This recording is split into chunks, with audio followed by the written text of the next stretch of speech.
Class 10th के chapter 5th में जो हमारे पास इंपॉर्टेंट पॉइंट्स हैं हम उनको डिस्कस करेंगे इस क्लास में। देखिए हमारे पास यहाँ पर जो 5th चैप्टर का जो मेन पॉइंट्स हैं उसमें पहले हमें डोबेराइनर्स का लॉ, उसके लिमिटेशंस, ऑक्टेव्स लॉ, उसकी लिमिटेशंस, मेंडलीव्स का लॉ, उसकी लिमिटेशंस दी हुई हैं। वो सारा आपको लर्न करने वाला टॉपिक है, वो आपको सारा समझ आता है। लेकिन जो बेसिक क्वेश्चंस आते हैं वो इस तरह से आते हैं कि हमें चार्ट दिया होता है और 3 पॉइंट दे दिए होते हैं कि ए बी सी हमारे एलिमेंट्स हैं। हम अगर इसको उसकी वैल्यूज दी होती हैं कि इलेक्ट्रॉन्स इतने इतने उनके हैं, तो ये बताइए कि ये कौन से ग्रुप में आएगा, कौन से पीरियड में आएगा, या फिर इनका जो साइज है वो इंक्रीज होगा या डिक्रीज होगा।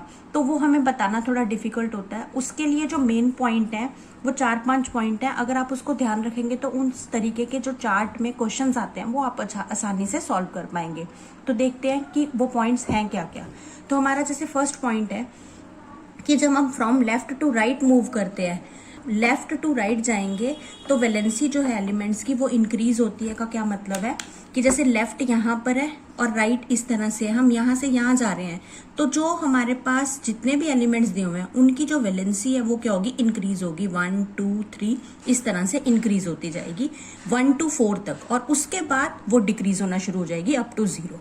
फर्स्ट पॉइंट ये है।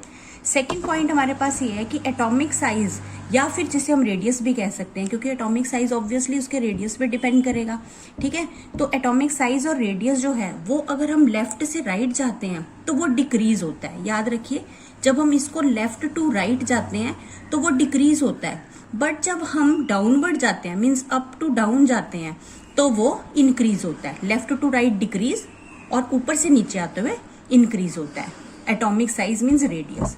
नेक्स्ट पॉइंट है हमारा कि जब हम लेफ्ट टू राइट जाते हैं तो मेटेलिक करेक्टर जो होता है वो क्या होता है, डिक्रीज होता है। मेटेलिक करेक्टर मीन मेटल्स जो होते हैं उनकी जो करेक्टरिस्टिक्स हैं वो डिक्रीज होना शुरू हो जाते हैं लेफ्ट टू राइट। तो पहला पॉइंट आप ये याद रखिए कि मेटेलिक करेक्टर जब हम लेफ्ट टू राइट जाते हैं तो वो क्या होते हैं, डिक्रीज होते हैं। वेयर एज जब हम ऊपर से नीचे आते हैं तो वो इंक्रीज होना शुरू हो जाता है। अप टू डाउन में इंक्रीज होता है मेटेलिक करेक्टर, जबकि लेफ्ट टू राइट में डिक्रीज होता है। नॉन मेटल बिल्कुल इसका अपोजिट हो जाएगा। नॉन मेटल में जब हम लेफ्ट टू राइट जाएंगे तो नॉन मेटेलिक करेक्टर क्या होगा, इंक्रीज होगा, जबकि अप टू डाउन जाएंगे तो डिक्रीज होगा। ओके, मेटल और नॉन मेटल बिल्कुल अपोजिट हो जाएंगे। ओके, तो हमारे पास यहाँ पे बेसिकली जो ग्रुप्स होते हैं वो 18 होते हैं और पीरियड जो होते हैं वो 7 होते हैं।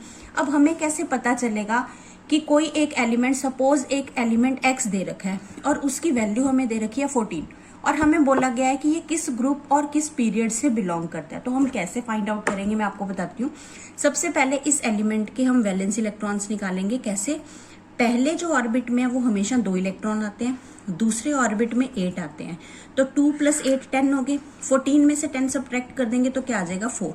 तो इसका मतलब यहाँ पर जो इसकी वैलेंसी है वो तो 4 हो गई और वैलेंस इलेक्ट्रॉन भी 4 है। तो हम क्या करेंगे, इसमें हम पहले देखेंगे कि इसके पीरियड क्या होंगे। पीरियड का कैसे पता चलेगा, 1 2 3 डायरेक्ट इसको काउंट करेंगे 1 2 3, तो पीरियड तो हो गया थर्ड पीरियड में आएगा। और दूसरी जो बात होती है वो होती है ग्रुप में अगर आउटर मोस्ट शेल में, जैसे ये लास्ट वाला ना, अगर आउटर मोस्ट शेल में 1 और 2 इलेक्ट्रॉन है तब तो इसका ग्रुप 1 और 2 ही रहेगा। 1 और 2 के केस में ग्रुप 1 और 2 ही रहता है। बट अगर 1 2 से ग्रेटर हो जाता है तो हम उसमें +10 कर देते हैं। तो मीन्स ये 3 जो है ये ग्रेटर देन 2 है, तो इसका जो ग्रुप होगा वो क्या होगा, 10 + 3 = 13।